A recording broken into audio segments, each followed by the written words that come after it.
Hi Soul Tribe, my name is Crystal. Happy full moon in Sagittarius. I was feeling very inspired to come on tonight and do a video for my tarot reading friends and show you things and tips and tricks that I have done along the way and learned that have really served me well, that can help you in your own practice for both yourself and for reading for clients. Alright, so where to start? I do not plan my videos out. I just kind of let them flow however they're going to flow. Alright, so if you are brand new to reading tarot cards or oracle cards, honestly, oracle cards are my preferred method to go with, my preferred cards to go with. I just find them to be, I wouldn't say necessarily easier. I just find myself more drawn to them in particular, I guess. Okay, so if this is your first time or you're brand new to it, you really want to start by just reading for yourself before, of course, you read for friends and family. And really setting the mood can help you, and it has helped me in the past. So if you're going by intention, say, oh, let's come up with something. We'll say the intention is love, okay? You want to find out, you want to do a tarot reading for yourself about love. So to go ahead and set that stage for yourself, you could do things like use incense, and I like to use these. Like they come in all the different chakra things, all the chakras. See, for the heart, this is one, like say for love, you would use this one. For creativity, you'd use that one. For your solar plexus, your relationships, your self-esteem, stress and such, that one. Right here is for your crown chakra, you'd use that one. Anything about grounding or stability or maybe even job related, you would use red. And anything about, truthfulness with people or speaking your truth or anything to do with authenticity, of course, you would use the blue. These smell really good, and I find them to be very high quality. And no, I am not sponsored. I'm just, showing you. Oh, forgot one there. Yeah. Okay. Yeah, I'm not sponsored. I just really like these, and I find that they do help me get into a very meditative, calm state of mind, which is good both for meditation and for your tarot reading. You could use candles that go along with your intention. So let's go ahead and stick with that love intention there. So you could use a pink candle, say, or if you're sticking with chakra colors, pink and green are the colors for the heart, so you could use both. Or if you're, it's about money, you can also use green for that. Just coordinate colors if that's your thing. You don't have to. A white candle is a go-to. That works out perfectly fine. But, sometimes I do like to go ahead and use colored candles for it. Anything spiritual could be white, gold, or purple. For speaking truth, anything to do with authenticity could be blue. Love could be green or pink. Of course, then you have, for the solar plexus, your relationships with other people, stress relief, connections, such things like that. You could go ahead and use yellow for that. Creativity, sexuality, fertility, just pleasures in life would be orange. And anything to do with like job or stability, anything to do with like a type of foundation, you'd go ahead and use red. And like I said, I'm just mostly basing these off of the chakra colors. If you're looking at it from a witch's perspective, then you could different colors deal with different elements as well as intentions as well. So you could look further into that. Okay. So that would be setting your space. And then you could also use crystals that go along and help you. And before you get started using your deck, you set the intention of calling in your guides, calling in your angels, calling in your higher self, and making sure that you are only calling in energies that are aligned with your highest good. There are many different energies that are out in the universe, and you don't want to be calling the wrong ones. Not saying that you will, I'm not trying to scare you, but just go ahead and protect yourself a little bit by making sure that, you're saying that I have the intention to call in my guides, my higher self, my angels, my animal totems that align with my highest good only. And then you would go ahead and get your tarot deck or your oracle deck. And if you don't know it, get really acquainted with it. It's almost like a friend. You have a favorite friend. Everybody has a favorite deck. And you want to spend time looking at each and every card. And by doing that, you can see what's on it. Take your time, hold it. How do you feel with it? Is it giving you any type of messages intuitively right away? Are you getting any feelings anywhere in your body right away? Pay attention to it. Write it down. These are nudges for you. Maybe you need to pay particular close attention to that area of your life, or your guides are speaking to you in that type of manner.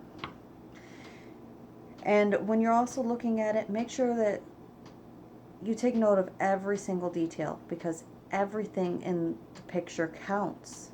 From the numbers, you have numerology put in with that. If there's colored borders, it usually tells you in the deck what the color border means. So you have to remember that. And then say there's animals or plants, clouds, water, cups, anything like that. All of these things have meaning. And that you get an entire picture when you pay attention. You know what these things are. And if you're just starting out and just doing readings for yourself or even for friends, you can have all the different meanings for things written out until you get to know them. Which, if you're as passionate about it as I am, won't take you very long at all when it comes to your favorite deck. And then, of course, each and every color matters too. So white would be, say purity. And then all the ones that align with your different chakras. Brown would be a grounding energy. Black is protection. Okay, so now you know that you've handled each of your cards and you put your energy into each one. You've shuffled it really good. You've made all of your notes about what the different things and all the different colors, what all the different colors mean, what all the different little things and placements of things mean on them. And it sounds like really in-depth and scary when you think about it at first. Like, there's a whole lot to this. And it does have a little bit of a learning curve. I'm not going to lie to you, but once you really dive deep into it, you're going to see you love it, and you're going to catch on to it pretty quickly, which is beneficial for you and for anybody else that you're going to go ahead and read for. Next would be, what I like to do is getting grounded. Now, I'm going to teach you a method for tarot cards and getting grounded that another teacher had taught me, and I found very beneficial. So when we're getting grounded, we know, close your eyes, take your deep breath in through your nose, breathe out through your mouth. Feel any tension in your body, take note of it, and then take your deep breath in again, let it out, and release all of that tension. Now with your eyes still closed and you breathing rhythmically, see a very bright light anchored to the heavens. Okay, and then bring that bright white light down, all the way down through your crown, like a string. Okay, it's connected to your crown. You're bringing that light down. Bring it all the way down into your third eye, down through your throat chakra, down through your heart, your solar plexus, your sacral, and then your root, and then push it all the way down into deep into the earth and wrap, like say, a cord down into the core of Gaia. And then once you have that cord, sorry about that. Once you have that cord tethered down into the core of the earth, you want to imagine green energy coming back up through that cord that you have anchored, back up through your roots, and up to your heart. And you're going to stop it there. So now you have your heart chakra activated. If you just hold your hands onto your heart for a little bit, you activate your heart chakra. So now you have your cards, you have your intention. You already know, all right, I have the intention to do the reading for myself or for my family or for my friends or for my client, for whoever. You already have that intention. So now you're going to put the cards right onto your heart. And then we're going to take this grounding energy and we're going to pull it from two different directions. First, you're pulling the energy with your eyes closed from that point anchored up in the sky, all the way down, the white light, the white energy. Bring it down, down, down into your heart space. Keep it there. Keep it pulsing. Bring the energy up from the core of the earth, up, up, up, up through your roots, up through your sacral, up through your solar plexus, up into your heart. Stop. Have both energies from up above and down below, and hold it here in your heart chakra, and then pulse it with love, with compassion, with intention into your deck. If you're doing this with me, you might even feel like your heartbeat increase at this point. Almost like, say, you go for a light walk or a jog and you feel your heart rate picking up, okay? That's how I know when my heart chakra is open and pulsing. I could just be sitting here and activate, and I could feel like that boom, boom, boom, boom. And the faster it goes, the higher the vibration. All right, so now that you set your intention, you got grounded, you put that heart intention energy into your cards. Now we'll say it doesn't matter if it's for you or for a family member, a friend, a client, whoever. The next step is you're going to close your eyes again and you're going to imagine that person, even if it's just yourself, and see them raving about the reading that you gave. See a smile on their face. See them laughing. See them, their heart being touched by it.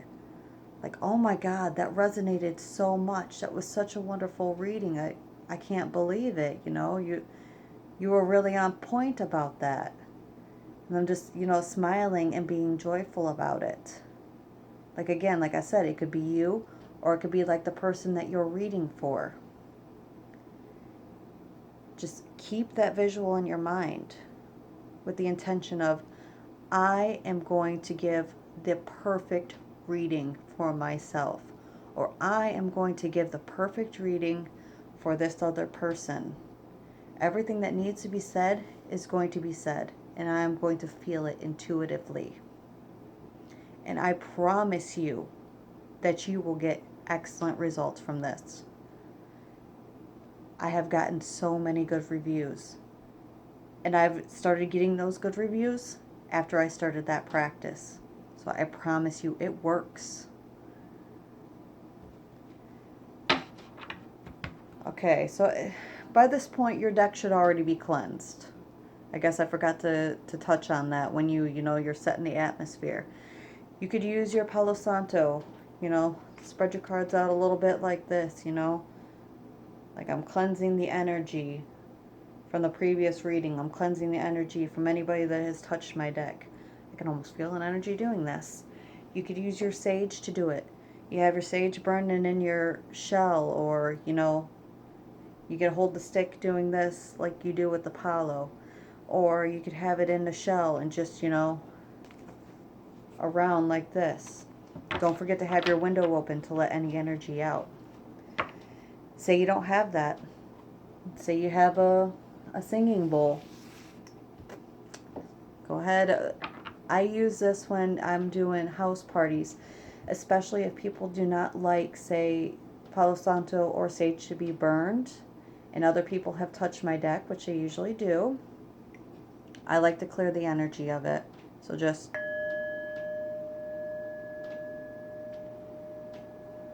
you go ahead and you do that a few times. This cleanses the energy. It also raises the vibration of the area. It's really beneficial for you. So, you just do that a few times. You can also do that with your crystals, by the way. Just make sure that your crystals are not down in the bowl. Otherwise, you can crack them, You just hit the bowl like that, or go around the edge of it and then hold your crystal down into it, and you can cleanse it and raise the vibration of it. So, but it works really well with your cards also. Say you don't have that. There's another method that I learned too. Hold your cards. It's going to sound weird, but knock the energy out of them. Okay? You tap on it deliberately 2-3 times. If other people have handled your deck, if it's your first time you handling it or anything like that, or it hasn't been cleansed in a while, you may actually feel an energy leaving out and around your hand. That's the energy of other people leaving and that resetting your deck for you. Alright, next up is when you would go ahead and shuffle. You can call in your guides again. Alright, so Spirit guides, will you please help me with my tarot reading to make it a perfect reading? And then listen. Do you hear anything? Do you hear yes I will? Do you feel any nudges or anything? If you do, that's confirmation that they're with you. And then there, you can just go ahead and shuffle however you want. You could do it this way. And if any cards fall out, that's extra messages for you. You'd be like, I'm going to use a 6-card spread, or I'm doing the card of the day, or something like that. And then for me, since I'm clairaudient, I can hear, you can stop. And then I confirm in my mind, I confirm with my guides, are these the right, say it's 6 cards, are these the correct 6 cards? I'll hear, yes they are. And then I'll go ahead and lay them out. But in the very beginning, when I didn't have this ability, and anybody can have it if they work on it, okay? I had to feel it out. My sister, she used to send me cards of the day every day. So I would practice looking on my phone. I would zoom in on it and I would hover my hand over it. And if it wasn't the right card, I'd have kind of like a cold feeling.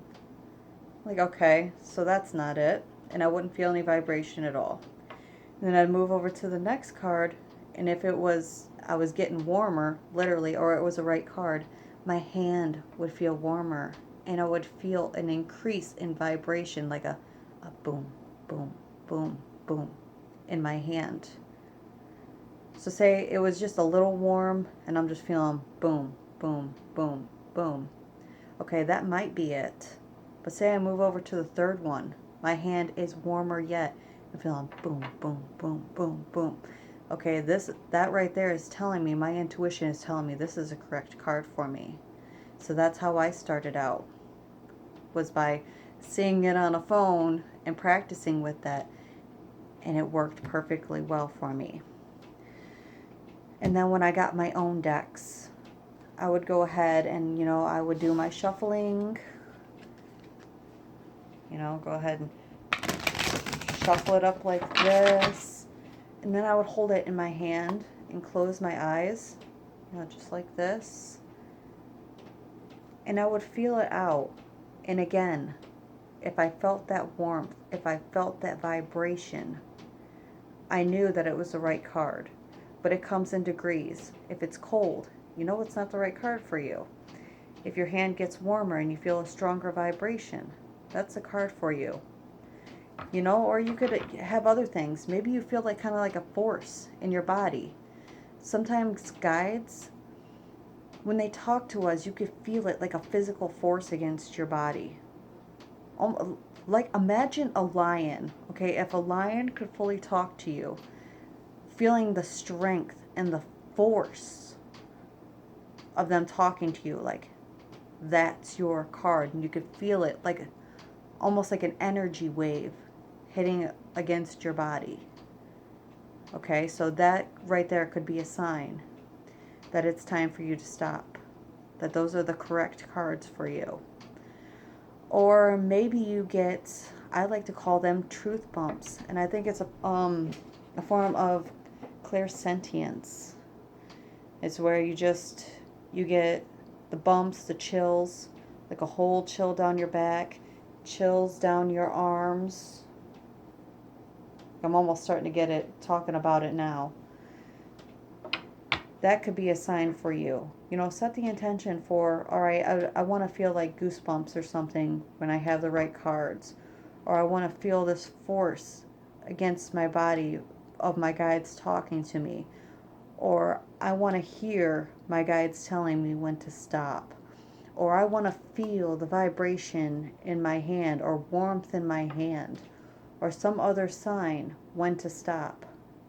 Or maybe you prefer for all of your cards as you're shuffling to fly out, those are the ones for you.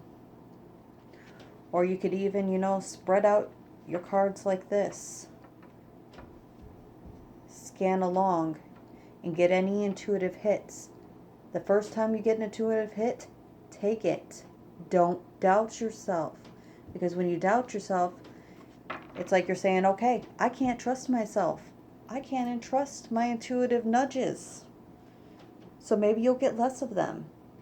When we put any doubt into what we're doing, we push things further away. So don't do that. If you're going across here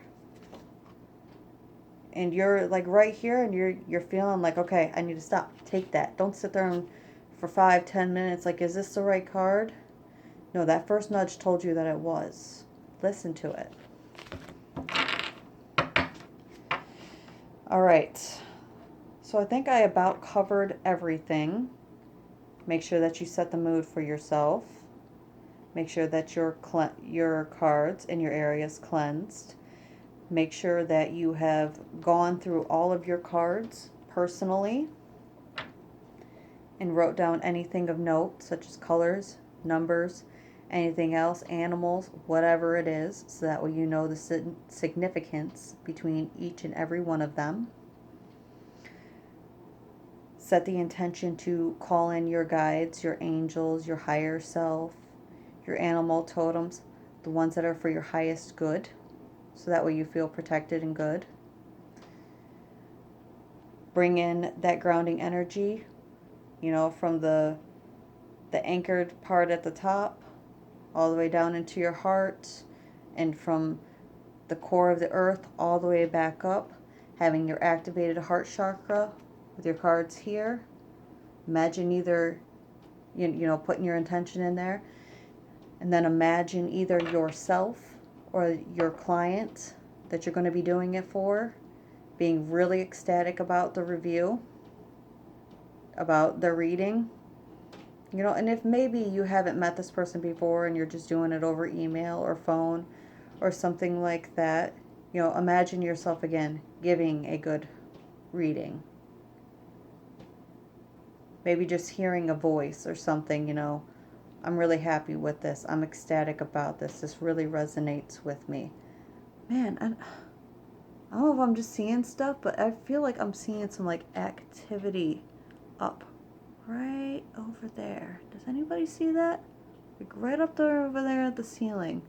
I feel like I'm seeing a lot of activity over here. I always have guides and spirits and stuff around me, so yeah. And it is an eclipse, so I have a feeling the veil is thin enough for such activity to show up pretty abundantly anyway. Yes, and then of course, with your shuffling and getting to know, set the intention of how it is that you want to know when you're right, whether it be the warmth, the vibration in your hand, a feeling of force a little bit against your body, just anything, cards flying out if it so be. All of these methods work for you. And now when you're doing your reading, say you're doing a 6, 7, 8 card reading, once you feel that intuitive nudge to stop, just know that those are the correct 6 or 7 cards for you. Don't be like, okay, I'm feeling it with this one. All right, I've got 6 cards to go and feeling for each and every one. One, that's painstaking, and that's going to take you a lot of time. Your intuition already told you that was the right card, so you know those are the right cards beneath it for you. And so now I'll go ahead and I'll call in my guides, and I will shuffle, and then whatever card that is a message for me, I'll pull, I'll show it to you guys, and I'll explain what the different things mean on it. Okay. Spirit, will you please help me by giving me a message that you want me to hear?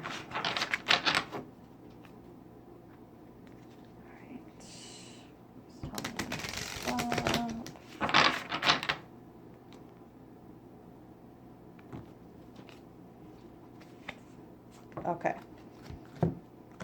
So this is a message that I needed to hear. Partnerships and alliances.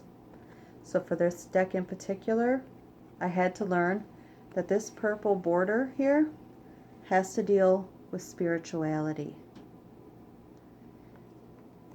This card, when it comes out, partnership and alliances, is about make sure that you know that the people that you are working with, the people that you are friends with, the people that you have in your life, are you having an even energy exchange? Are you putting in more work than they're putting in? Do they have your best interest at heart? Do they want things that they're not telling you about? Or is everything really good and squared away? You really know who it is that you're working with. Here you see the 2 different colors. I already told you the border is purple for spirituality. The yellow here can be associated with the joy, but also with the chakra colors, which would be yellow for your solar plexus, which deals with your self-esteem, your connections with other people, stress. This is where you really like hold that all of your interactions and stuff is right there in your solar plexus, okay? So that's associated with that. This green here has to deal with your heart chakra, compassion, love. This blue flag here, the blue has to deal with speaking your truth and authenticity. Oh, Jesus, that scared me. There's my kid coming out. Sorry about that. Okay, pink. Pink is passion, but it also is an alternative color for your heart chakra, so it could also be love too. The number 3 has to do with creativity, growth. I believe it's a number of the Ascended Masters, Trinity, choices. So then, let's see here. Yeah, she's wearing a green sleeve, so again, you can even associate that with an earth type of energy, being grounded. So maybe if you were going to associate signs with this, take note of what the different colors are here. Green seems more of a grounded type of energy, so maybe it's an earth sign. So then I'd put it all together, almost like a story for each and every card. Spiritually, I have to pay attention to my partnerships and my alliances. Am I keeping communication open? Are they keeping communication open? Are we in this together, giving an equal energy exchange? Or is one person putting in more than the other person? Am I paying attention and making sure that everybody has the best interest at heart? Is everybody feeling like they are passionate, like they can be their authentic self? Are you being compassionate enough, or are they being compassionate enough? And is self-esteem getting in the way, or is it a great fit? And perhaps more creativity needs to be added to it, added to the partnerships and alliances. Now, like I said, it all depends on the intent of the card. If this were, say, going back to the love thing, if I got this card for love, are me and my partner on the same page? Can we each know that we are speaking honestly to each other? Is there still passion in the relationship? Is there love and compassion and desire present? Or does more creativity need to come into play? Are there decisions that need to be made when it comes to love? Like, are you being considerate of the person? Are they being considerate of you? And is this helping your spiritual health, your spiritual state, or not? Yeah, that's pretty much everything. So like I said, that's a personal message for me, something that I have to think about. And sometimes the cards at first, they might not make sense to you. You might have to take a picture of it and go and meditate, and then come back and look at the picture. Or maybe leave it until the next day and then look at the picture again and say, oh, all right, it might have been a bit cryptic, but now I understand exactly what it is that Spirit was trying to tell me, exactly what my cards were telling me. And it is so funny because I saw that number everywhere. I met new people. I heard songs that reminded me of certain people, and that made me want to call them. And they were like, hey, I was thinking about you. I'm so happy that you called me. You know, just pay attention to all